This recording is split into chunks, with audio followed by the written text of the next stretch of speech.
when you're finishing up your painting, there's a couple things that you're going to want to do. The first thing is going to be to take a step back. So you're going to be setting up your painting so that you're not looking at it from the top of your desk like you are here. You're going to be setting it up so that you're about 5 feet away from your painting so that you can kind of check out what it looks like from far away.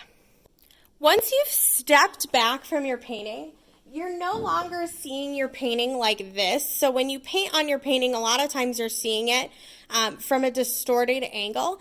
But when you actually flip your painting up and step away from it, you're seeing your painting in the way that everyone else who's going to be a viewer is seeing your painting. So up close, you might see that you have lots of these little small details that are really bothering you. But far away, you can see here that the values are really nice. The textures look better. So up close, this area right here kind of looks just like a bunch of random dots. But farther away, you can see a little bit bigger picture in that this whole spot here is actually another clementine behind it, and it really reads as clementine skin in the back. So taking a step away gives you some perspective. It also lets you know which areas maybe actually need a little bit more love. So you can look here, and when she steps away, she might have realized before it was finished that these two areas weren't as connected as they should, or weren't as disconnected as they should be. So she really, in the end, sort of started to bump up the values here and really darken the values behind this first clementine. And she darkened those values so that it stands out a little bit more, and so that this back clementine fades into the background and they have a little bit more values to them. So take a step away, look and see what's missing, and then also look at the things that you've been nitpicking for a long time and see if it looks better from about 5 feet away. So set it up sideways here, and then take about 5 steps back to actually see what it looks like and what viewers are going to see when they look at your painting.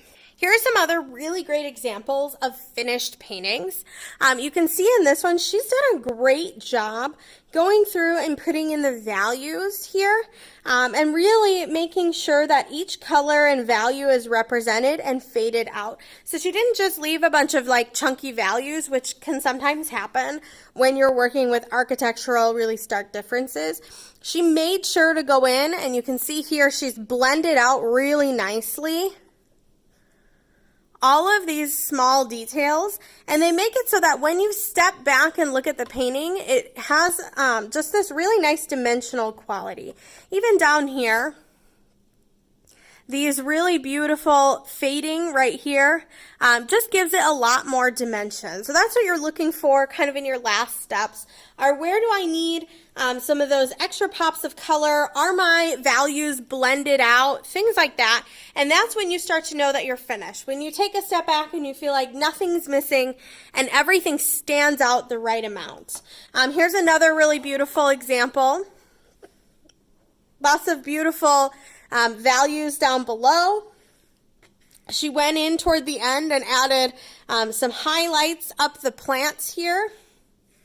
And those highlights really give it dimension and help it to stand out. And then one more thing that she did toward the end was she went through with her background color.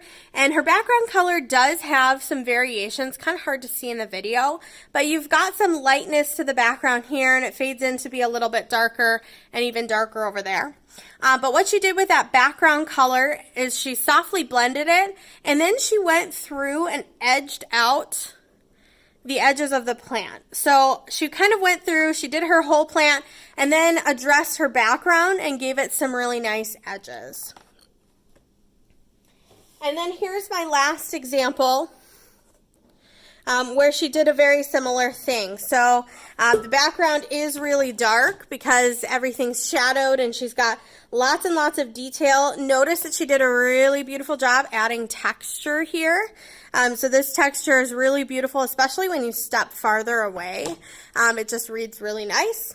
She went through and added all of the highlights to her plants here to help them kind of stick out from the really dark background. And all of those really tiny pieces are what's going to make your paintings finished and feel done. So going through and making sure that your values are there, making sure that you've got texture, color variation, and then just giving some of your other areas a little pop of a highlight, or kind of making the contrast a little bit darker. All of those things are going to help you kind of finish out that painting. Here are the steps written out for how to finish your painting. You will also want to check the rubric and make sure that you're meeting all of the criteria in the painting. Here's an example where you can see in the picture that the background is not very saturated.